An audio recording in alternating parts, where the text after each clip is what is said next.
ዛሬ መጋቢት 24 ነው። ጠቅላይ ሚኒስትሩ ወደ ስልጣን ከመጡ 8 ዓመት ሞላቸው። ይህ 8 ዓመት ብዙ የታየበት፣ ብዙ የተባለበት፣ ብዙ የተደረገበት ነው። ያለፉትን 8 ዓመታት ሲያስታውሱ አሊያም ዘወር ብለው ሲገመገሙ እርስዎ ምን ይሰማውታል? ዲያቆን ዳንኤል ክብረት ግን ላለፉት 8 ዓመታት የማውቃቸው የአብይ 8 ገንዘቦች እነዚህ ናቸው ይሉናል። አንደኛ፣ ቁጭት። የኢትዮጵያ ታሪክን ያነበበ፣ ቅርሶቿን የጎበኘ፣ ተራሮቿን የወጣ፣ ዋሻዎቿን የመረመረ፣ የመስጊዶቿንና የአብያተ ክርስቲያናቷን ውስጥ የሚያውቅ፣ በዚህ የተነሳም የኢትዮጵያ ኋላ ቀርነት፣ ድህነትና ተዋርዶ የሚቆጨው፣ ስለሚቆጨውም ኢትዮጵያን ወደ ትክክለኛ ቦታዋ ለማድረስ የሚለፋ። ሁለተኛ፣ እልህ። የኢትዮጵያ ድህነትና ኋላ ቀርነት እንደሚቆጨው መሪ ንጋቷን ሳያይ ታሪኳን ሳይቀይር ገናንነቷን ሳይመልስ ለዓይኖቹ እንቅልፍ ለሽፋሽፍቶቹ እረፍት የሌለው ከድህነትና ከኋላ ቀርነት ጋር እልህ የተጋባ ቃል የገባለትን ያመነበትንና ለኢትዮጵያ ይጠቅማል ያለውን ቀን ለፍቶ ሌሊት ተንከራቶ ሳያሳካ በቃኝ የማይል የትም መቼም በምንም ሁኔታ ከዓላማው የማይዛነፍ ከኋላው ያለውን እየተወ ከፊቱ ያለውን ለመያዝ ያለማቋረጥ የሚዘረጋ።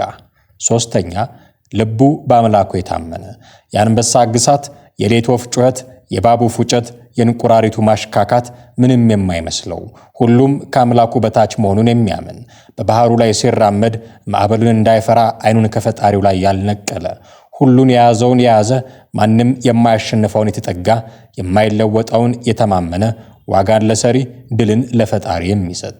አራተኛ፣ ትጋት።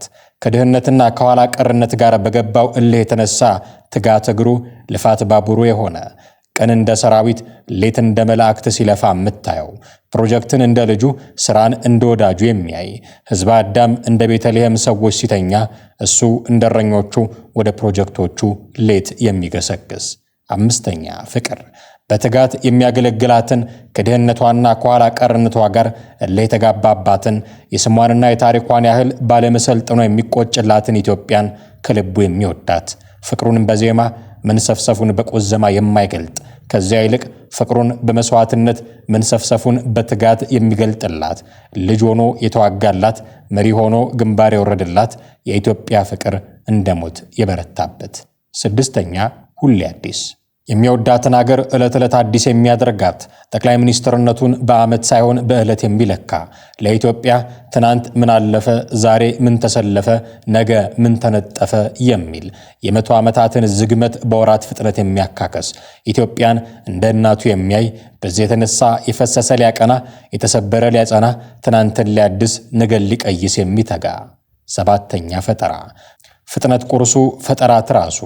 በፍቅር እንደመር፣ በይቅርታ እንሻገር፣ ከቢሮ እስከ ሀገር፣ አረንጓዴ አሻራ፣ ገበታ ለሸገር፣ ገበታ ለሀገር፣ ገበታ ለትውልድ፣ የሌማት ትሩፋት፣ ጽዱና አረንጓዴ ሀገር፣ ዲጂታል ኢትዮጵያ፣ የምግብ ሉዓላዊነት፣ 5 ሚሊዮን ኮደርስ፣ የኮሪደር ልማት፣ ኢትዮጵያ ታምርት፣ ሀገር በቀል የኢኮኖሚ ሪፎርም ወዘተ 8 ዓመትን እንደ 800 ዓመት የሰራበት።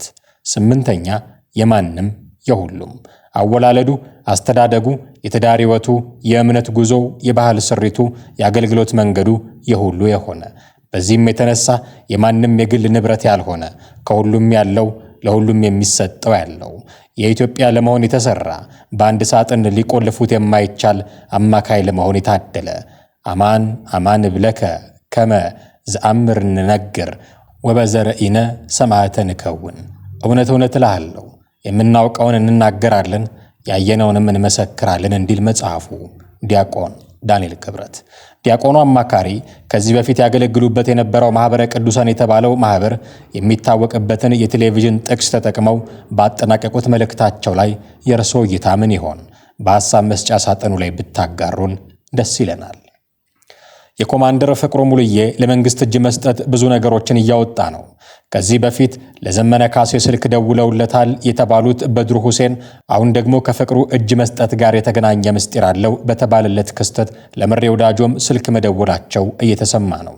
የፍቅሩ መምጣት አያስደንግጣችሁ፣ ይልቅ ለባሰው መርዶ ተዘጋጁ ብሎ ፋኖች ራሳቸውን አዘጋጅተው እንዲጠብቁ የውስጥ አዋቂ አይነት መልእክት ያስተላለፈው ሲሳይ አጌና ምናልባት ይሄ የምሬ ወዳጆ ነገር ጆሮ ገብቶ ይሆን? የሆነ ሆኖ ምሬ ወዳጆ ቀጣዩ እጅ ሰጪ ሌላኛው የመንግስት ተፈራሚ መሆኑ አይቀርም እየተባለ ነው። ለዚህ ደግሞ በርካታ መረጃዎችን ይዞ ወደ መንግስት ገብቷል የተባለው ፍቅሩ ሙሉዬ ሚናው የጎላ ስለመሆኑ እየተነገረ ነው። ትናንት ፍቅሩ ሙሉዬ የተባለው ልጅ እጅ ከሰጠ በኋላ ወደ አገዛዙ ከገባ በኋላ በተለይ በዋናነት የምኒልክ እዝ አመራሮች መረጃ ስላለው ስለ ምኒልክ እዝ አመራሮች መረጃ ስላለው በተለይ ስልክ ቁጥሮችን በጄኔራሎች በኩል አሳልፎ ሰጥቷል። እያንዳንዱ የኮር አመራር የምኒልክ እዝ ዋና የጽህፈት ቤት አመራሮች፣ ዋና አዛዦች፣ ምክትል አዛዦች፣ ወታደራዊ መምሪያዎች፣ ዘመቻ መምሪያዎች፣ ኃላፊዎች መረጃቸውን ለአገዛዙ አስረክቧል። ዛሬ ለዋርካው ምሬ ወዳጆ ስልክ ደውሎ ነበር ከፍቅሩ ስልክ በመቀበል እና ያው አብዱ ሁሴን መሆኑን ከገለጸ በኋላ የተናገራቸው ነገሮች በእጅጉ የሚያስቁ ናቸው። እነ ምሬን እጅ እንዲሰጡ ነው ሲጠይቅ የነበረው። እጅ እንዲሰጡ እንዲገቡ የምትፈልጉት ነገር እናመቻቻለን፣ አድርጉ የምትሉንን ሁሉ እናንተ እኛ እናደርጋለን። እንኳን ለእናንተ ለማንም ለተራ አመራር ሁሉ ብዙ ነገር ማድረግ እንችላለን።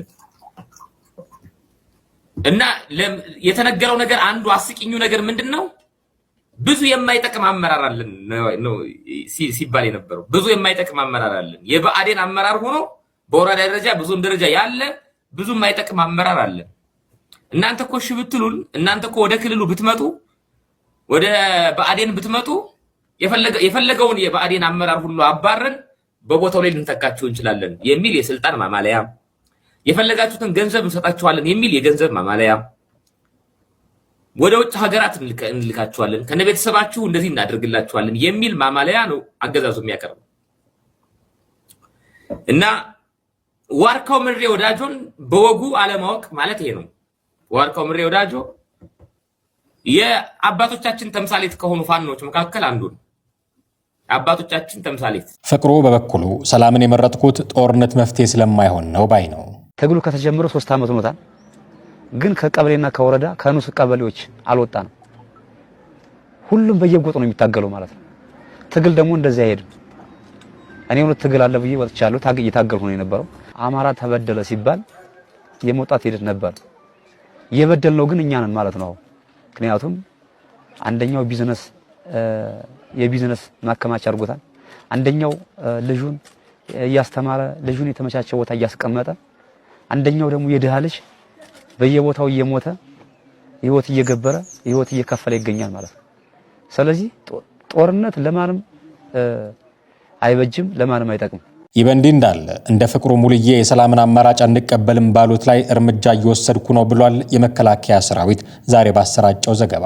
የሰላምን አማራጭ ያልተቀበለው ቡድን ተገቢውን ቅጣት አግኝቷልም ብሏል። በ10ኛ እዝ ክፍለ ጦር በማዕከላዊ ጎንደር ዞን ማክሰኝት ወረዳ የመንግስትና የህዝብን የሰላም ጥሪ ባለመቀበል የአካባቢውን ሰላም ሲያወቁ በነበሩ የፋኖ ቡድን አመራርና አባላት ላይ ተገቢውን እርምጃ በመውሰድ መሳሪያና ተተኳሽ በቁጥጥር ስር መዋል መቻሉን የክፍለ ጦሩ ምክትል አዛዥ ሌተናል ኮሎኔል አብዱ መሐመድ ተናግረዋል። በተመሳሳይ በሰሜን ወሎ ዞን መቄት ወረዳ ልዩ ቦታው አግሪት በመባል የሚጠራ አካባቢ የሰላም ጥሪውን አልቀበልም በማለት ሀገር ለማተራመስና ለመዝረፍ ሲንቀሳቀስ ነበር ባሉት ቡድን ላይ በቀጠናው የሚገኘው ስንጥቅ ክፍለ ጦር በወሰደው እርምጃ ሰብአዊና ቁሳዊ ኪሳራ ማድረሱን የክፍለ ጦሩ ምክትል አዛዥ ለውጊያ ድጋፍ አገልግሎት ሌተናል ኮሎኔል ግርማ ኃይለማርያም ገልጸዋል። በመካከለኛው ምስራቅ የጦርነት ድባብ አሜሪካ ታዋቂ የሆኑትን ኤ10 ዋርትሆግ የጦር አውሮፕላኖቿን ቁጥር በእጥፍ አሳደገች። መካከለኛው ምስራቅ እየጨመረ የመጣውን ወታደራዊ ውጥረት ተከትሎ አሜሪካ በየብስ ውጊያ ድጋፍ ሰጪነታቸው የሚታወቁትን 18 ተጨማሪ ኤ10 ዋርትሆግ የጦር አውሮፕላኖች ወደ ቀጠናው ማሰማራቷ ተሰምቷል። ኒውዮርክ ታይምስ የፔንታጎን ባለስልጣናትን ጠቅሶ እንደዘገበው ይህ እርምጃ የአሜሪካን የጦር ዝግጁነት በከፍተኛ ደረጃ ከፍ ያደርገዋል። እነዚህ ታዋቂ የጦር አውሮፕላኖች በተለይ በዝቅተኛ ከፍታ ላይ በመብረር የጠላትን ታንኮችና የየብስ ጦር የመምታት ልዩ ብቃት ያላቸው ሲሆን አሁን የተደረገው ስምሪት በቀጠናው የነበረውን የአውሮፕላኖቹን ቁጥር ወደ 30 ያደርሰዋል። አሜሪካ ይህን ውሳኔ ያሳለፈችው በሆርሙዝ የባህር ወሽመጥና በአካባቢው ባሉ ሀገራት እየታየ ያለው አለመረጋጋት ስጋት በፈጠረበት ወቅት ነው። እንደ ዘገባው ከሆነ አውሮፕላኖቹ ከአሜሪካ ተነስተው በእንግሊዝ በኩል በማለፍ ወደ መካከለኛው ምስራቅ የገቡ ሲሆን ዋና ዓላማቸውም በአካባቢው ለሚገኙ የአሜሪካና የህብረተሰቡ ጦሮች ፈጣን የአየር ድጋፍ መስጠት ነው። የወታደራዊ እንቅስቃሴ አሜሪካ በቀጠናው ያላትን ተጽዕኖ ለማጠናከርና ለሚሰነዘሩ ጥቃቶች አፋጣኝ ምላሽ ለመስጠት ያላትን ቁርጠኝነት የሚያሳይ ተደርጎ ተወስዷል። የኤቴን አውሮፕላኖችን መታጠቅ በመካከለኛው ምስራቅ ያለውን የኃይል ሚዛን ሊቀይር እንደሚችል የወታደራዊ ጉዳዮች ተንታኞች እየገለጹ ይገኛሉ። አሜሪካ በድንገት እንዲህ አይነት ግዙፍ ስምሪት ማድረጓ በቀጣይ ሊኖር የሚችለውን ወታደራዊ ግጭት ለመከላከል አሊያም ዝግጁ መሆኑም ተነግሯል። ኢራንን ወደ ድንጋይ ዘመን እንመልሳታለን ብለዋል ዶናልድ ትራምፕ። በኢራን የኤሌክትሪክ ማመንጫ ጣቢያዎች ላይ የጥቃት ማስጠንቀቂያም ሰንዝረዋል። የአሜሪካው ፕሬዝዳንት ዶናልድ ትራምፕ ኢራን ከእሳቸው ጋር ድርድር የማትቀመጥ ከሆነ አሜሪካ በእያንዳንዱ የሀገሪቱ ኤሌክትሪክ ኃይል ማመንጫ ጣቢያዎች ላይ ጥቃት እንደምትሰነዝር በድጋሚ ይዝተዋል። ትራምፕ ይህን ጠንከር ያለ ንግግር ያደረጉት ኢራን በአስቸኳይ ወደ ድርድር ጠረጴዛ እንድትመጣ ጫና ለመፍጠር መሆኑም ተገልጿል። ትራምፕ በንግግራቸው ወቅት በሚቀጥሉት 2 እና 3 ሳምንታት ውስጥ ወደሚገባቸው የድንጋይ ዘመን እንመልሳቸዋለን በማለት የዛቱ ሲሆን የንግግራቸው በዓለም አቀፍ ደረጃ ከፍተኛ ትኩረትና ትችት እየሳበ ይገኛል። በተለይም የሲቪል የኃይል መሰረተ ልማቶችን ኢላማ ማድረግ በጦርነት ሕግጋት የተከለከለና እንደ ጦር ወንጀል ሊያስቆጥር የሚችል ተግባር መሆኑን የሕግ ባለሙያዎች እየገለጹ ነው። እንደ ዓለም አቀፍ የጦርነት ሕግጋት ገለጻ የዜጎችን የዕለት ተዕለት ኑሮ የሚደግፉ እንደ ኤሌክትሪክ፣ ውሃና ሌሎች መሰረተ ልማቶች ላይ ጥቃት መሰንዘር በከፍተኛ ሁኔታ የተከለከለ ነው። ሆኖም ትራምፕ ኢራን የኒውክሌር መርሃ ግብሯን የቀጠናዊ ተጽዕኖን በተመለከተ ከአሜሪካ ጋር ስምምነት ላይ ካልደረሰች እንዲህ አይነቱን ከባድ እርምጃ ከመውሰድ ወደ ኋላ እንደማይሉ በግልጽ ተናግረዋል። ይህ አዲስ ማስጠንቀቂያ በመካከለኛው ምስራቅ ያለውን ውጥረት ይበልጥ ሊያባበሰው እንደሚችልም ተሰግቷል። የኢራን ባለስልጣናት ለዚህ ንግግር እስካሁን ይፋዊ ምላሽ ባይሰጡም መሰል ዛቻዎች በቀጠናው ሰላም ላይ የሚፈጥሩት ስጋት ከፍተኛ መሆኑን የፖለቲካ ተንታኞች እየጠቆሙ ይገኛሉ።